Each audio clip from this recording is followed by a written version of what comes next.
Hello Mazda fans, it's Jerry Johnson with Coastline Mazda out of beautiful Campbell River, British Columbia, and today we're going to talk a little bit about the heads-up display available in the 2017 and 18 Mazda CX5s. They are available in the GT technology package and also available in the 2018 GT and Signature CX9. Now, they have improved this quite a bit, and there's a lot going on, so I hope this shows up well. First, we're going to start off by letting you know that you do have the capability of adjusting the height.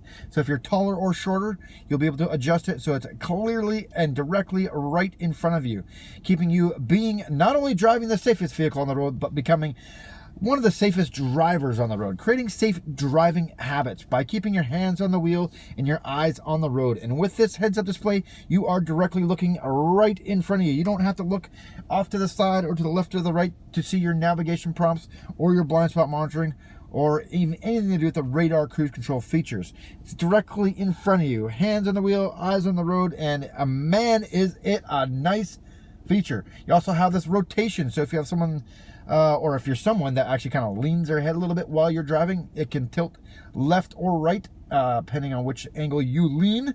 From here, we're just going to go for a little drive. I have the navigation set so we can head directly back to Coastline Mazda. Let's see how this thing rocks and rolls. Here we go.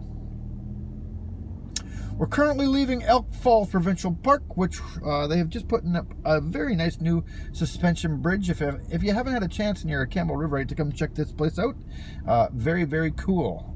And it's a great little walk for the dogs, the cats, the kids, and all the fun things. So as we leave the parking lot here, we're going to notice right off the bat the street recognition. So this thing, this heads-up display will have your navigation prompts, your blind spot monitoring, your radar cruise control, and of course street sign recognition. And another really cool feature is speed sign recognition. So as you cross path of a speed sign, it will remind you of the speed, so you are not going to get any tickets in this vehicle. Again, that's going to save you some money, not only at the pump buying a CX5, but out of just driving safer and better.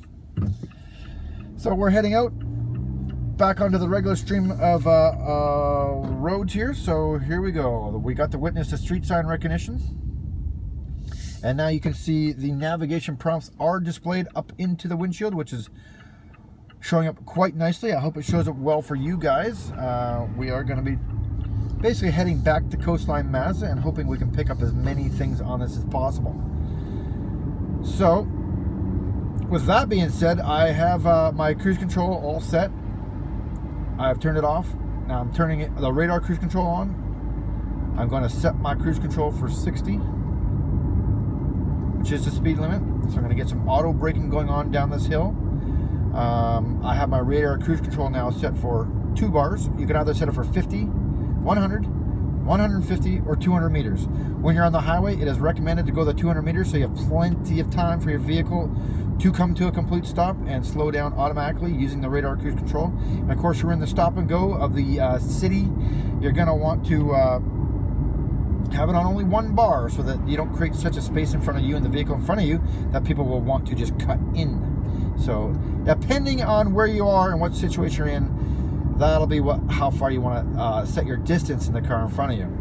As you can see, we're 3.3 kilometers away from Coastline Mazda. I have the cruise control set on, the radar cruise control set. We're kind of coaxing down the hill. It's using its engine brake to keep me at a consistent speed of 60 kilometers an hour, which is real handy dandy. And I know that they don't recommend cruise control when it comes to bad weather such as snow or rain, but I mean, I played with it a little bit. It works fairly well. It's just not something you're supposed to rely on. I mean, the reason why I brought that up is just the fact that using the cruise control did use my engine brake quite smoothly, and it adapted perfectly. And if you're in a snowy condition, I would say the engine brake is certainly your best way to come down a hill as steep as General Hill. But enough talking about that. As you can see, we are cruising along. We're 2.5 kilometers away from Coastline Mazda. We're going 60 kilometers an hour, and the direction is forward. So very cool. I'm just going to kind of be quiet. I'm going to hope we get to pick up maybe some blind spot monitoring or some lane departure warnings of some sort. I will try and see what that entails here. So we have, just put another bar here. do have the lanes up now. The lanes are being read. As you can see, it beeped, or it actually is blinking there, showing that I am going out of the lane. It actually tugged me a little bit into the center of the lane once again. This vehicle with the GT technology package has lane departure warning as well as a lane keep assist. So if you are going or leaning out of the lane, it'll warn you by blinking, and then of course if you don't react in time, it will actually give you a little tug right back into the lane. There you go, once again, and it tugged me right back in the lane. Let's see if it does it to the other side here. There it is again, right on par. Lane departure is working 100% perfectly. The speed has been brought down to 50 now, as I can see from my heads-up display, allowing me to know the actual speed. I haven't seen a speed sign since the 60 to 50 change, so here's the first one. And luckily I have the heads-up display with the navigation through Navitech, because I now know, prior to seeing the sign, that it was 50, so I wouldn't get pulled over. Here we go, we're moving along here. Hoping that I do catch someone going over the bridge back to Coastline Mazda just to check in on the blind spot monitoring and all that good stuff. But right now we're just coasting along at 50. We're almost there, about 650 meters till our next move. So the navigation will prompt us to make our next maneuver. And yeah, we'll just see how it goes from here. We are set up on radar cruise control, so I am going to kind of try and display the stop and go technology, hoping we can get behind someone here at one of the lights. I'm going to kind of show you a real cool feature of, if I take my hands off the wheel for too long, it'll actually warn me to keep my hands on the wheel. Let's see if I can do that.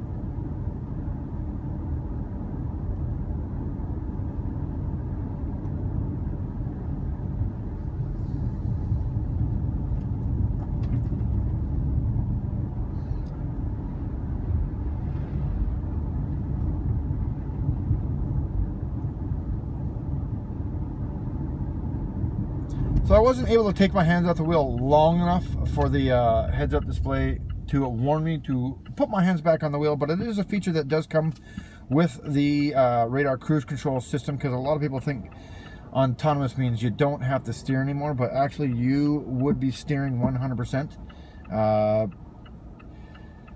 It's just to help you on the longer drives. When the drive gets real long and you're getting tired and you keep kind of slipping out of the lane, it's to tell you it's time for a little break. Relax yourself. You don't need to be driving that long, that hard if you can't stay in the lanes. It's time for a nap. Pull over to the side of the road and be the real safe driver that you can be.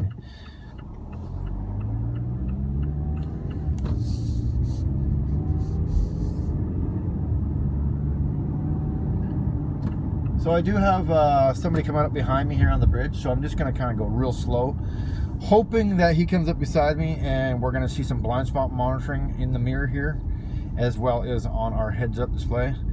Getting a little long in the videotape, so I'm hoping that I pick this up. There it is, blind spot monitoring, not only in the mirrors, but in the heads-up display. So again, my focus is directly on the road. No need to ever really even look away unless you're trying to break the old habits of doing shoulder checks and all your mirror checks. Of course, safe driving practice would include mirrors and shoulder checks 100%. But with this new heads-up display and the GT technology package, Active Sense technology, you really can get away with not having to do all those things. You can use the tools. That's what it's all about, right? We got to break those old driving habits, because now this is even safer. So there it is. We've gone around the block. We went up to Elk Falls. I finally got some footage of the heads-up display. It showed as much as I think I thought it would, and I'm pretty happy with the footage I got. I've got some feed from this attempt, and of course another attempt. So I'm going to kind of go back and forth on what information I'm actually going to put in the video. I might just go raw. It might be good enough. I'll have to watch it. I don't know what I said. So otherwise, yeah, this thing is awesome. This is my demo vehicle. It is a blue, crystal blue Mica CX5. It is a beautiful all-wheel drive GT technology package with the white leather. So this is, you know, I would say one of Mazda's greatest vehicles they designed. I hope this video helped anybody that was interested in knowing what the heads-up display was all about. Leave a comment, like, subscribe, and share, please. I would greatly appreciate any sharing and liking and, of course, subscribing. I will be doing some giveaways here in the near future and continuing my daily vlogs as I had previously planned. I just got really caught up selling Mazdas, so I mean, it was a busy time of the year when I started my original vlog, and now I think I have more time now. We're ready to rock and roll. So there it is, my heads-up display preview or review. It's not so much a review, just a preview, just to let you guys in on what it looks like. Give me a call, 250-914-0047. My name is Jerry Johnson. I work with Coastline Mazda. I look forward to hearing from anybody. Give me a call. Let's get you driving a Mazda today.